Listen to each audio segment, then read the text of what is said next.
Hello, everyone. I am Dr. Mohammad Tawab, resident PRM and a member of Social Media Task Force of ISPRM. And today I have with me Dr. David Cifu, who is the Associate Dean for Innovation System Integration at VCU School of Medicine and a Senior Traumatic Brain Injury Specialist at US Department of Veteran Affairs. During his academic career, Dr. Shifu has given almost about 600 regional, national, and international lectures and has published more than 230 scientific papers. And he has the honor of being the editor of the Bradham's Physical Medicine and Rehabilitation. And he has recently been given the award of Outstanding Achievement and Rehabilitation Research and Development from US Department of Veteran Affairs. I welcome you, Dr. Shifu. How are you? I'm very well. Thank you, Mohammed, and thanks for having me on today. I'm very excited to spend some time with you and the other folks on social media. Yeah, it's great to have you here, Dr. Shifu. So, Dr. Shifu, you did your graduation from Boston University School of Medicine, and then you went on to start with your PM&R residency from Baylor College of Medicine. So, how did you actually develop your interest in PRM at that time, and what was your journey in the journey of residency was like?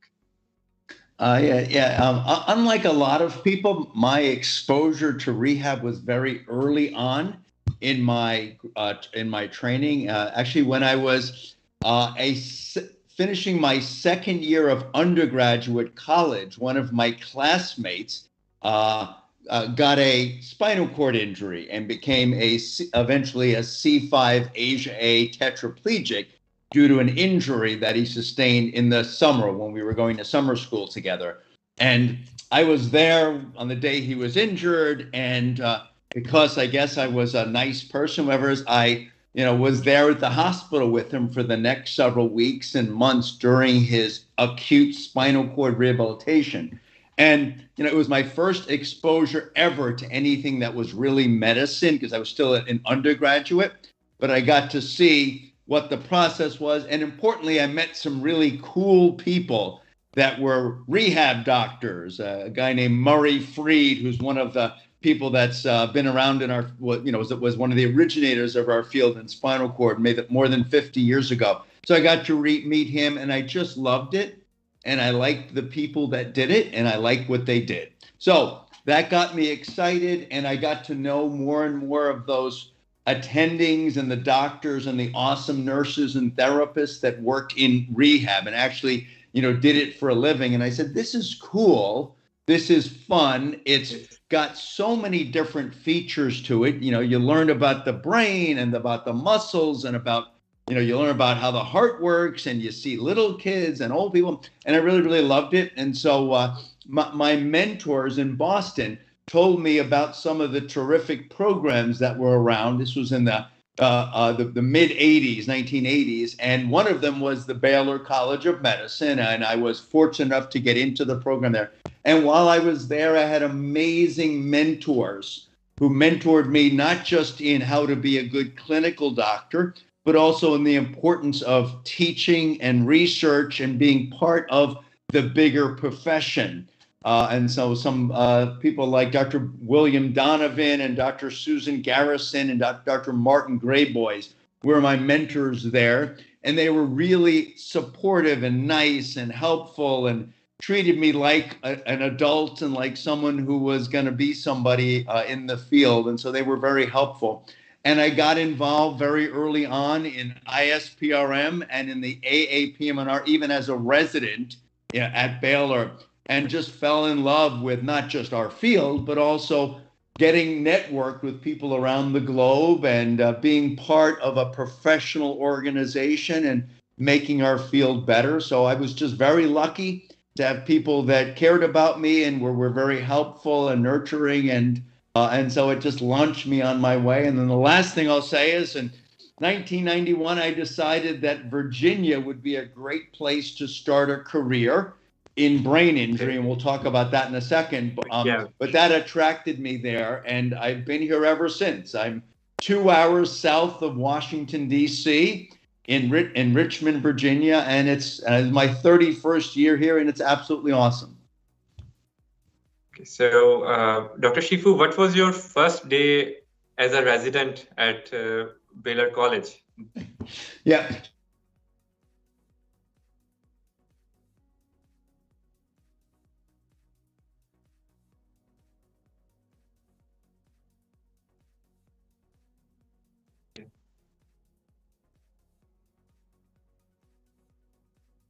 Yeah, Dr. Shifu will be right with us in a few moments.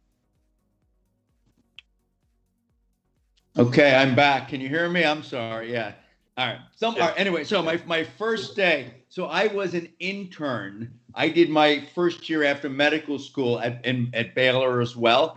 So, I remember that vividly. I realized I really learned nothing about being a doctor in medical school. I learned how to take tests and understand science, but my first day as an intern, I realized I really didn't know very much. And I relied heavily on the nurses and my colleagues to do the simplest thing. It was a struggle. I was, I was very comfortable talking to people, but I didn't know how to fix them that well. But I learned quickly. And, after a month, I felt very comfortable being a doctor. And then my first year as a resident, I started on a spinal cord service at the Houston VA. And that was quite a change of pace because I hadn't seen a lot of people with spinal cord injury in my internship. So again, I felt like this was a whole new world. But I was fortunate to be in a wonderful VA, in Houston, the Michael DeBakey VA there. And then I had a wonderful attending again, Indira Lenig, who really was very supportive and realized you don't really know much about rehab when you start. But if you're a nice person and you smile a lot and you are willing to learn, it's easy to pick up. So again, within a couple of weeks to a month, I felt very good about it. I was ready to kind of, conquer the world. But I felt really I knew nothing until I really got in there and helped people. Yeah, it's a very big learning curve from the day one, because we have a totally new thing at that time. So, Dr. Shifu, you have worked a lot on traumatic brain injury. You have published so many papers on that. So, how did you develop your interest in specifically in traumatic brain injury? Yeah, I will say I've always been interested in the whole field. So I love everything about it. I love the geriatrics and musculoskeletal and peds and neuro. I just love it all, right? During my training at Baylor, I was at TIRR and I had a wonderful brain injury faculty member named Catherine Bonke, who was just fun and glorious. And she made me, I learned a lot, and I liked brain injury, but I liked everything. When I came to Virginia, Virginia Commonwealth University had about 60 years of specialty and research in brain injury. So it was just a natural for me to fit into that system. And again, I had amazing mentors in neurosurgery, neurology, basic science, and rehab who really kind of, taught me what I didn't know because, I thought I knew everything, but I learned very quickly I didn't really know that much about it. And so I gradually learned more and more. But again, even while I do a lot of brain injury research and my clinical work, I still love and do the whole gamut of things from Parkinson's to fibromyalgia to sports medicine. I try to do everything. To me, the brain is a pretty important organ. So no matter what part of rehab you're doing, you have to understand mental health and cognitive processing and coordination. So to me, it's a natural to understand a lot about the brain. Again, no matter what you're doing, you have to understand how's the brain working. I like to do dementia work now and aging work with the brain. And, you have to understand the full picture of it. So it was a kind of a natural thing for me. I just don't think the legs are as important as the brain or even the heart is. I think they're important, but you gotta get the central piece. So it's very interesting to me. And the last thing I'll say is it was also where a lot of grant dollars were and, where the research was available in the federal government in the United States. So, I kind of said, well, I could be interested in the gallbladder, but there isn't a lot of research dollars in rehab in the gallbladder or in the left elbow. And so, that's where the funding stream was. And so I kind of lined that up as a young researcher. And then it just became natural over time. But I will say the fact that I feel comfortable in all areas of rehab has really helped my research career, my leadership career, but also even my brain injury career, because people with brain injuries, concussions or severe, have problems with their backs and their spinal cords and their hearts and their mental health and their feet swelling. They have all of those things. So I've got to do it all, and rehab doctors have to really feel comfortable doing it all.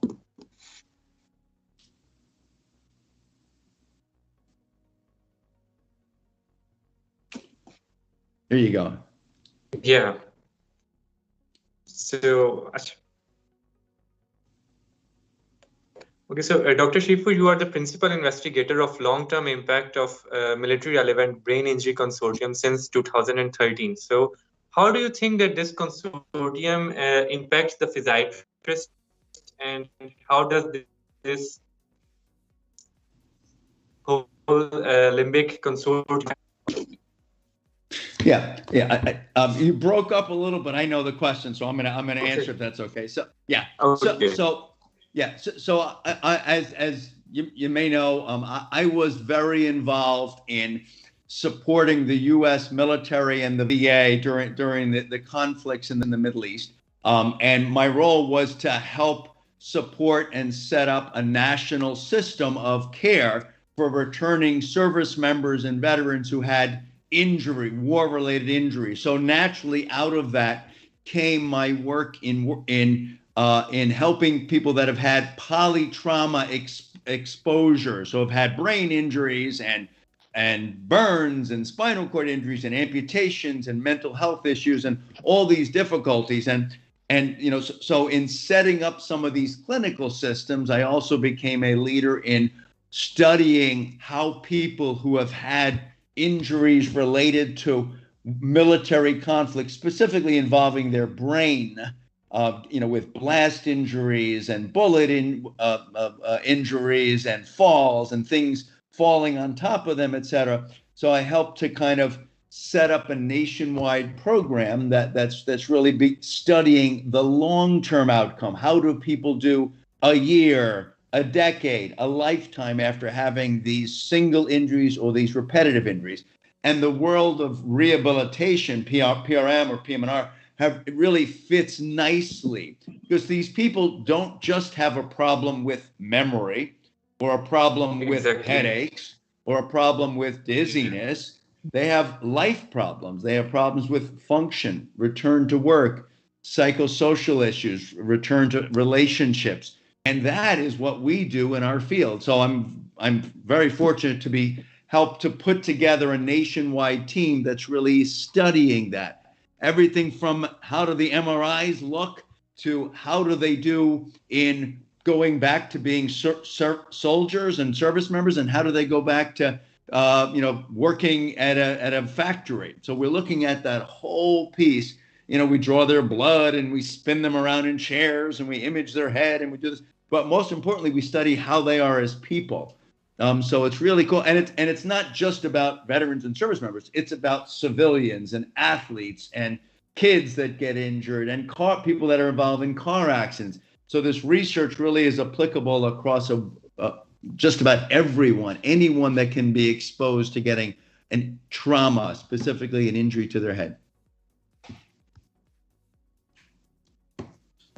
So, Dr. Cifu, can you just talk a little bit about, you have told me that you took blood samples during your research. So did you come up with any blood biomarker for the traumatic brain injury? Yeah, it's a great question. So the important answer is that we're looking for an overarching set of biomarkers because we will never find, we have found some stuff, I'll tell you what, but we will never find a single marker that explains what someone's recovery is going to be like, or even defines the injury, whether that marker is an MRI or it's something in the blood. And there are two that we're looking at, and I'll mention those, or whether that marker is a neuropsychological test or it's a balance test.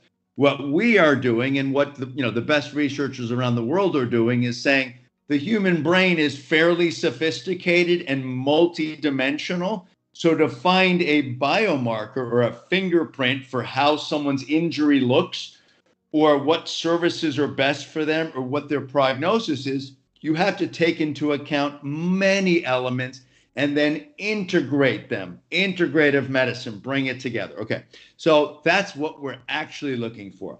Along the way, we have found that that GFAP, GFAP, and neurofilament light, NFL, are two blood or serum markers that do seem to be linked with multiple injuries. So it's a way of looking at people that have had repetitive injuries. In our case, we're seeing that when you've had 3 or more concussions or military-related injuries, you tend to have higher levels of those factors.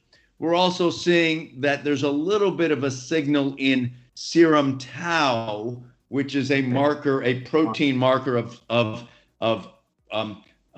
breakdown, a breakdown product in the brain, which we expect to find, right? So we are seeing people that have got more injury load, more cumulative injuries, maybe inflammation. I don't want to use that word too boldly, but we are seeing that those people do have more of a signal. All right. Now, those people also have more problems with symptoms. They have more headaches. They tend to have more problems with balance, right? They tend to complain more of cognitive issues, memory problems. So that kind of goes together. But if the person was from another planet and we couldn't speak to them and couldn't examine them because they had 6 legs and no head, we could draw their blood and say, yes, this creature probably had multiple concussions as well. So I'm saying that as a joke, but we never look at it just in isolation. But we are seeing that some of the blood markers do line up with some of the other complaints and physical exam findings, and do line up with the history. So that's nice, right? Now the next big step is, what do we do? Like, I could have asked them and they told me they had 7 concussions playing sports or, in the military. But what do I do differently? And so that's what we're looking at now is, how can we either protect the brain from long-term problems? How can we help people recover because they're going to keep playing sports or being in the war? How can we help different levels of injuries in different types of treatment settings? Do we give more services, different settings? So that's the point we are now. And how do we now use these biomarkers and these fingerprints to treat them in different ways for different periods of time? So that's what we're working on now. And hopefully by 2024, when this grant's over, we'll have some of those answers as well. Okay, so that is great. So, Dr. Cifu, what advice would you have for a young physiatrist? Number one is, this is the best field of medicine in the world, so stick with it. All right, you've chosen well. All right. Number 2 is, as I said before, make sure you learn and get excited about all elements of it, not just the lower back or shoulder pain or doing an injection or just doing brain injury or just doing young adults, because the whole piece is what differentiates us. Integrating care, the holistic approach, and being able to take care of the whole person. Nobody wants one doctor to see your head, another one to see your back, and a third one to see your shoulder. That's not good care. And that's not what we do. There are so few of us in the world that we need to really kind of feel comfortable doing it all. Stay general.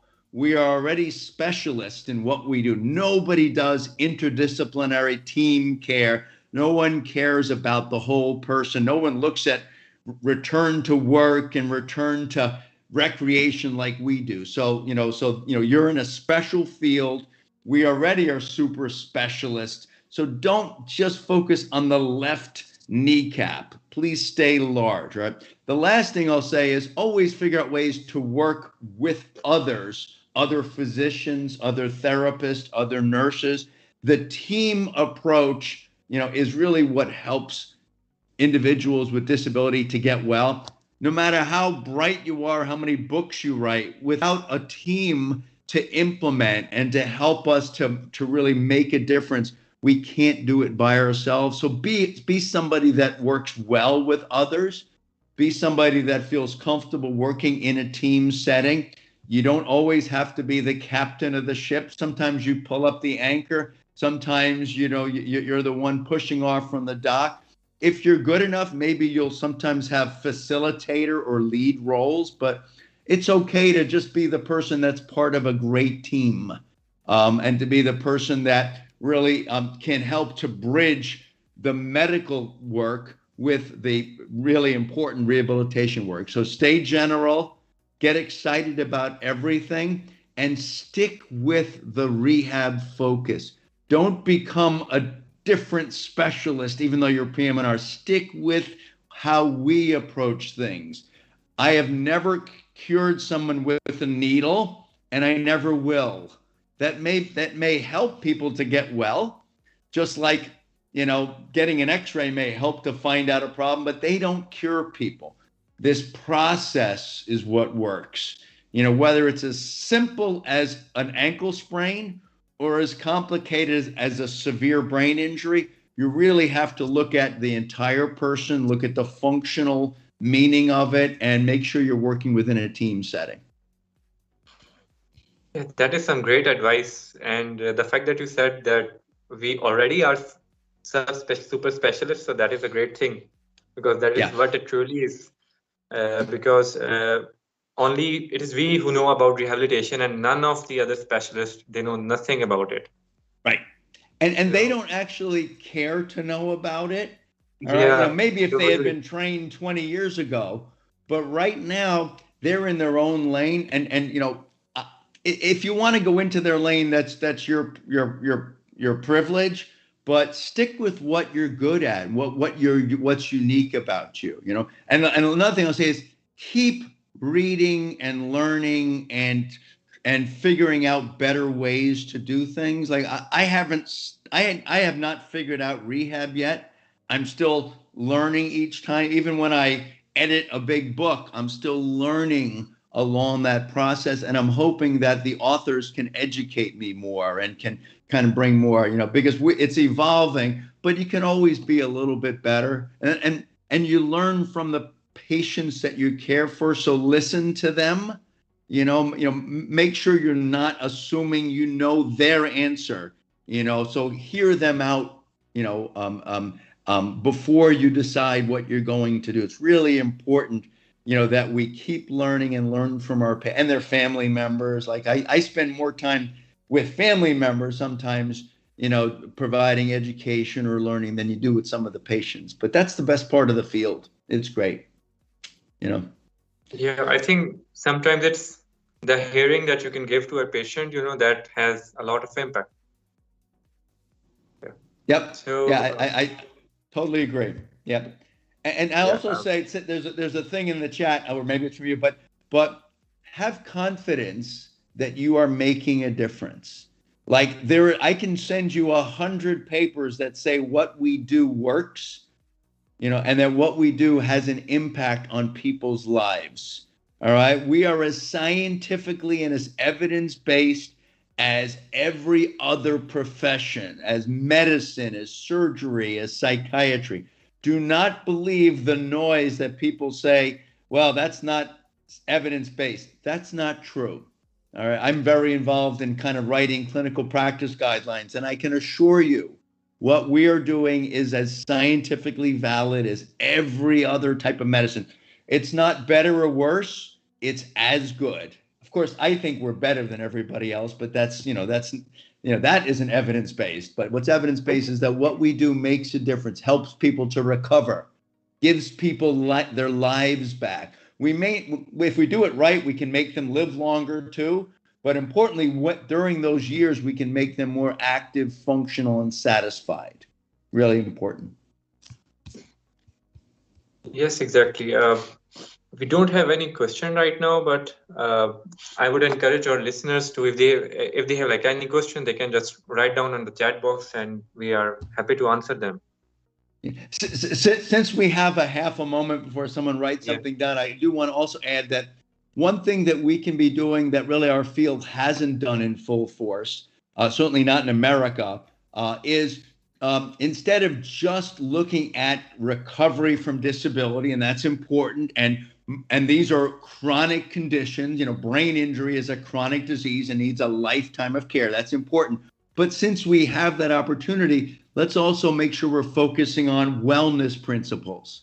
So while you may work on their stroke-related issues or their back pain issues or their pain problems or their dizziness, also make sure you're talking to them about what a healthy diet is about, what the value of activity is, whether it's true exercise or just moving around, what the value of sleep is, what the value of meditation and stress management is, what the value of social integration and community and spirituality is. Not just how can I bend their knee more or how can I give them a better physical performance on a football field, but how can I give them greater nutrition and actual wellness? How can I talk to them about the value of a plant-based diet, about getting at least 5,000 to 7,000 steps a day, of getting 7 to 8 hours of restorative sleep, of using digital health technology like heart rate variability to actually assess a person's resiliency and readiness to go back to sports or the military or work. Let's use wellness and health principles. We don't just have to be rehab docs. Yes, but part of rehab is in 20 years, if you want to prevent Alzheimer's, start now. Start when they're 25, 35. Alzheimer's is a 40 to 50-year disease, and we don't start until they're 70, and then we fail. It's because we're missing the sweet spot of the curve. I would rather take care of the first incidence of back pain than the fifth one, because they're going to be more likely to get well quicker, and I can teach them about restorative and wellness practice. So let's think about the future and use rehab to its fullest, because no other element of medicine does that. Occupational medicine thinks about it but doesn't actually do it. We are in a perfect position to do the practice of health, of management and maintenance and wellness. So that's part of what I try to encourage as well. Yeah, I totally agree with that, because I think that it is actually the wellness, health, and wellness education programs that will make the life worth living. Yep. Yeah, and actually helps with acute recovery after injury too. It's not just for when you're 70 or 50, God forbid, in my age range, 59, but rather it helps the acute recovery after stroke, the acute recovery after even carpal tunnel surgery or carpal tunnel management with bracing, people that are eating healthy and that are resting well and that are being physically active and have good ergonomics and have a good social support network. Those people recover better. And again, it's not just my great wishes, it's evidence-based. There's so much evidence on it that we can actually slow down or maybe reverse the course of dementia, of hardness of hearing from vascular changes, to the ear, obviously heart disease, kidney disease. I mean, I'm not inventing this. This is what we know, but most other specialties don't do prevention at this level. And giving someone a pill is not what I'm talking about. That may be appropriate, but it's really non-medication related, non-surgery related wellness interventions. If by the time they need surgery, it might be a little bit late. You can still do it. You can do it pre-op and post-op, but let's try to prevent the need for cholesterol medicines, blood pressure medicines. Let's adopt the Mediterranean diet of the wonderful Italians and the Greeks. Yeah. All right. Should be plant-based. All right. Less meat is better, Yes. but Mediterranean diet is the best. Not a big believer in keto. That's kind of make-believe. And paleo diet is make-believe. The science does not support that. But again, all of the, no matter what your opinions are, this approach to the total person and trying to keep them well for 50 years is really important, not just for 50 office visits or 50 days. I think that's really important. The next thing I'm going to talk about is world peace, if nobody asks a question, because we've covered almost everything. Yeah. All right. I'll keep talking. That's fine. Let's see. No questions. All right. Sure. Yeah, we have no questions as yet. So I would really, it was a very.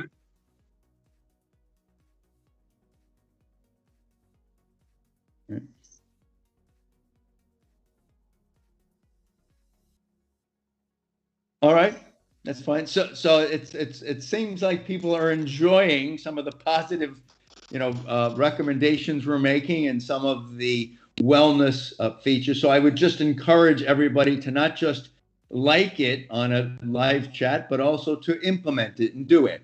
And in any of the books that I'm working on or that we're all working on, we're going to make sure that we put more and more things about how to keep people with disabilities or without well for a long period of time. That's really important. And the last thing I'll say, then I'll turn it back over to Mohammed, is if you're not already a member of the ISPRM, join up. It's really important that we be a national and international community. It's really important that we share thoughts with each other, spend time together. So put it on your calendar for next, I think it's June of 2022 in Portugal and Lisbon. So please come out to that, but please join up. So thank you for spending time with us. I'm going to turn it over to my friend Mohammed, my new best friend, and I'll have him conclude it for us. So thank you, everyone.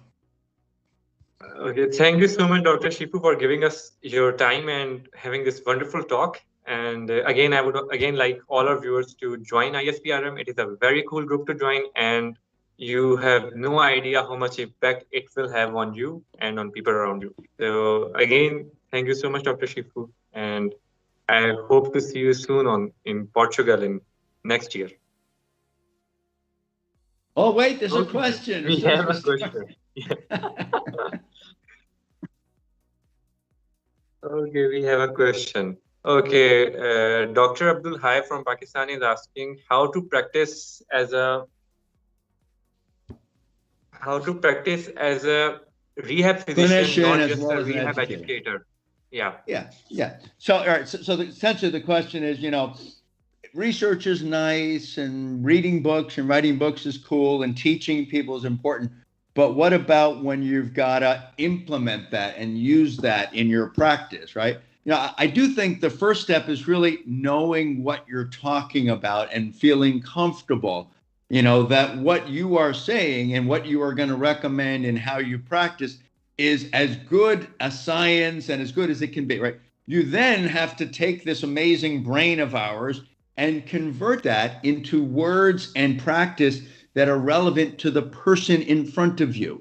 So that person in front of you probably hasn't read The Blue Zone on wellness, or hasn't read the latest low back pain, research, or, so you've got to figure out how to bring that to the level of the person in front of you in a way that's culturally appropriate for them so they'll like it.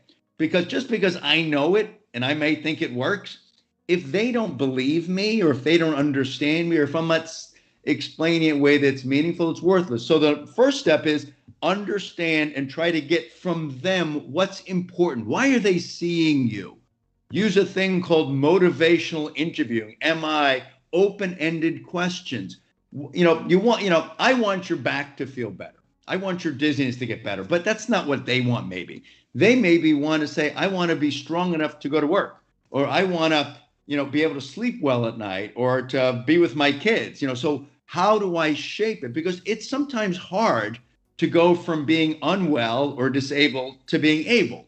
You can't just snap your fingers or go to a rehab program and you're better. You got to actually own it and take an active role. So for your first engagements, you're going to really want to hear them and understand them and figure out how to translate that they're saying, I want to lose weight and have better back care and be able to move around better because I think it's important to make money in my job or to love my kids or to do whatever. So I think that's a key first step is really hearing that, and then gently, not in the first meeting, begin to introduce some of the concepts that you know in your heart and your brain. All right, bring that along somewhat slowly, and then add to that over time. So it's important to get to buy-in. There is a second question which Muhammad will ask right now.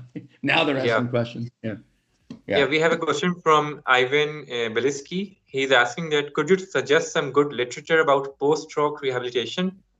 Yeah. So obviously I have to promote the book that I'm the editor on, which is, there's a wonderful chapter in it, in the Bradham book, particularly in the latest edition, the 6th edition. It's fantastic. There's a nice summary in there on it. If you really want to know about stroke rehabilitation, you read the original literature. All right. And that's the work out of the team in Buffalo, New York. Glenn Grisham, the team that has really looked at the Uniform Data System, UDS. So you want Carl Granger. So if you Google Carl Granger or Glenn Grisham and look for stroke research related to the Uniform Data System, UDS, and they also invented FIM, the original functional independence measure. But that literature is really what our science is based on. But again, if you look at the chapter in Bradham, it summarizes that nicely. I think I wrote a chapter or something in a book on stroke rehab as well. That's really good. If you Google my name, there's some stuff in that space. But there are a number of terrific books on stroke rehabilitation. But those, I always go back to the core article. But the work out of the team from SUNY State University in New York at Buffalo, Grisham and Glenn Grisham and the other guy I just said before, I'm blank. I must have had a stroke there. That's the core articles. Carl Granger, the Granger work is just phenomenal. I hope that helps a little bit. Let's see if there's any more. No. Ivan, I hope that answers your question. And if anybody wants to just email me directly at dcifu@vcu.edu, I'm happy to help you answer questions too. That's not a secret, thing. You can find that on the internet, just dcifu@vcu.edu. Happy to toss you a couple references and give you input as well.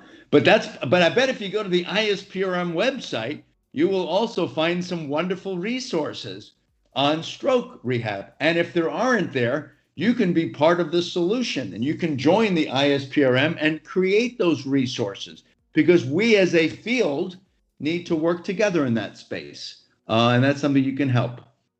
So I hope that helps as well. A little promotion there, a little scientific information. Anything else? Yes, exactly. Yeah. All right, we'll try to sign off again and we'll see if someone asks a question. Mohammed, back to you.